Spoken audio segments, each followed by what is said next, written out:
Assalamualaikum warahmatullahi wabarakatuh. Bertemu lagi kita pada pelajaran bahasa Arab untuk kelas 9. Minggu kemarin Bapak sudah meminta kelas 9 untuk mencatat materi kita tentang kata ganti atau isim domir yang berhubungan dengan fi'il madhi atau kata kerja masa lampau. Di sini ada 14 macam sesuai dengan kata gantinya isim domirnya. Jadi ada 14 macam. Jadi untuk kata ganti isim domir pada fi'il madhi itu ada 14, kemudian ada fi'il mudhari ada juga 14. Jadi di sini ada contoh lain kata-kata misalkan hajara. Jadi ada fi'il lain yang digunakan untuk contoh. Di sini Bapak akan jelaskan sedikit. Ada huwa, huma, hum, hiya, huma, hunna, anta, antuma, antum, anti, antuma, antuna, ana, nahnu. Jadi insya Allah kalian di sini sudah tahu maknanya masing-masing atau artinya masing-masing. Dari huwa dia laki-laki, huma dua orang laki-laki, hum mereka laki-laki, dan seterusnya. Jadi di sini Bapak cuma menjelaskan sedikit. Di sini ada kata fi'il madhinya menggunakan kata fa'ala. Ini contoh fa'ala. Kalau fa'ala fi'il madhi, kemudian kita menggunakan fi'il lain hajaro. Jadi perubahannya apa? Perubahannya kalau misalkan untuk domir huwa fa'ala asal katanya hajaro. Kalau untuk huma fa'ala, bedanya apa? Kalau fa'ala tadi tanpa alif di belakangnya, kalau di yang untuk huma untuk dua orang tinggal tambahkan alif. Jadi fa'ala, jadi lebih panjang. Kemudian untuk kata hajaronya hajaro biasa. Kemudian untuk yang huma dua orang hajaro tambahkan alif di belakangnya.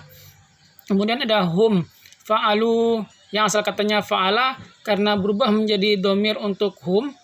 Untuk hum maka kata fa'ala jadi fa'alu. Jadi baris lanya jadi lu domah kemudian ditambahkan waw dan alif di belakangnya. Kemudian kata hajaro yang seharusnya nggak ada waw dan alif dirubah yang asal katanya hajaro menjadi hajaru ditambah waw dan alif di belakangnya. Kemudian hiya sama jadi berubah di belakangnya dilihat asal katanya fa'ala jadi fa'alat. Berarti tambahnya apa? Berarti tambahnya untuk kata fa'ala yang asal katanya fa'ala jadi fa'alat. Nah, asal katanya fa'ala jadi fa'alat. Apa tambahnya? Tambahnya tak mati di belakang katanya. Hajaro jadi hajarot. Kemudian untuk humanya fa'alata jadinya. Kemudian hajarot jadi hajarota. Jadi bisa dilihat di bagian belakangnya. Jadi yang berubah di sini semua bagian belakangnya saja. Kemudian kata fa'alanya itu di depannya fa'anya itu semuanya sama, yang berubah cuman bagian belakangnya aja menyesuaikan domir yang ada. Bapak contohkan di sini sedikit. Di sini ada kata huwa, huma, hum. Kemudian ada kata hiya, huma, hunna. Nah, sampai dengan kata nahnu. Asal katanya fi'il madhinya fa'ala, fa'alu, fa'alat, fa'alata, fa'alna sampai kata fa'alna di paling bawah untuk domir kata nahnu. Kemudian ada kata hajaro, hajaru, hajarot, hajarota, hajarna. Di sini orang mencontohkan kata hajaro. Kalau misalkan kita rubah jadi kata yang lain bisa. Jadi apa perubahannya? Kalau misalkan fa'ala, kalau untuk domir huwa berarti fa'ala, kalau untuk domir huma berarti fa'ala. Berarti apa bedanya antara fa'ala dengan fa'ala? Bedanya di belakangnya, di belakang hurufnya ada tambahan alif. Kemudian fa'alu, apa bedanya dengan fa'ala? Untuk kata fa'alu untuk domir hum fa'alu yang asal katanya la dibariskan jadi lu domah, kemudian ditambahkan waw dan alif. Dilihat contoh di sebelahnya sama. Yang asal katanya hajaro berubah menjadi hajaru. Huruf terakhirnya dirubahkan jadi domah, kemudian ditambahkan waw dengan alif. Sampai kita ambil contoh lain, Bapak singkat. Ada kata hunna.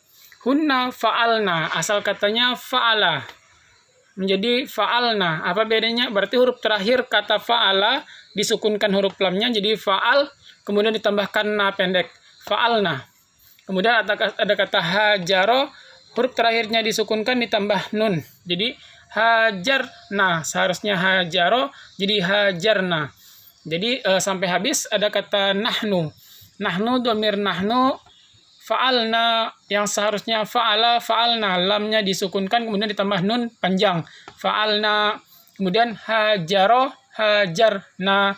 Huruf terakhirnya sama kayak lam tadi, huruf la-nya disukunkan, kemudian ro-nya disukunkan ditambah nun panjang di belakangnya. Jadi cara merubahnya dari kata domir huwa sampai kata nahnu dilihat bagian belakangnya. Makanya di dalam buku paketnya sudah ada dicontohkan orang. Nah, di sini sudah ada 14 isim domir beserta contoh fiilnya, timbangannya, wazannya, kemudian dengan contoh kata kerjanya yang lain. Misal atau contoh yang lain. Jadi di sini sudah lengkap, ada 12 macam. Kalau misalkan merubah ke bentuk kata yang lain, tinggal diganti saja. Misalkan di sini Bapak ganti kata hajaro, kita ambil contoh yang lain. Fa'ala kita contohkan dengan contoh nasoro misalkan. Nasoro. Berarti kalau misalkan untuk domir huma, kata nasoro sama kayak fa'ala ditambahkan alif di belakangnya. Berarti nasoro ditambahkan alif di belakangnya. Berarti menjadi kata nasaro. Sama. Apa tambahannya? Tambahannya alif di belakang huruf akhirnya atau di lam fi'ilnya. Kemudian ada kata hum fa'alu, yang asal katanya fa'ala jadi fa'alu, berarti didomahkan, kemudian tambahkan waw dan alif. Berarti kata nasoro kita jadikan nasoru.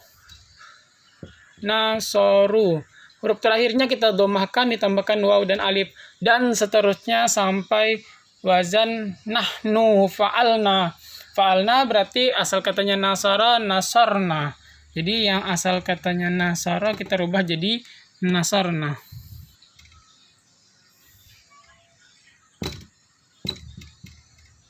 Nah, jadi kata nasarna.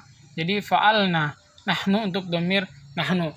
Jadi di sini bisa dilihat atau untuk lebih jelasnya dilihat di buku paket yang sudah Bapak bagikan. Di situ sudah ada lengkap jumlahnya. Jadi cuman kita belajar untuk merubah kata kerjanya yang ada di belakang ini. Nah, kita rubah jadi kata kerja yang lain. Misalkan Bapak contohkan di sini kata nasoro. Kalau misalkan mau yang lain bisa, misalkan kata akala. Atau misalkan akala, kalau untuk domir humanya, untuk kata domir humanya ditambahkan alif belakangnya akala, jadi akala. Nah, jadi panjang jadinya.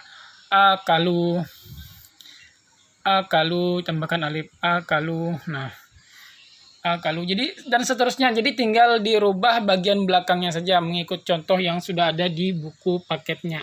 Jadi mungkin itu yang bisa Bapak jelaskan. Jadi kurang lebihnya mohon maaf, bisa disimak untuk yang kurang paham, bisa dilihat beberapa kali. Kemudian bisa dipahami dan bisa sambil dicoba di rumah untuk merubah kata kerja yang lain selain kata kerja yang sudah ada di sini. Ya, akhirul kalam. Assalamualaikum warahmatullahi wabarakatuh.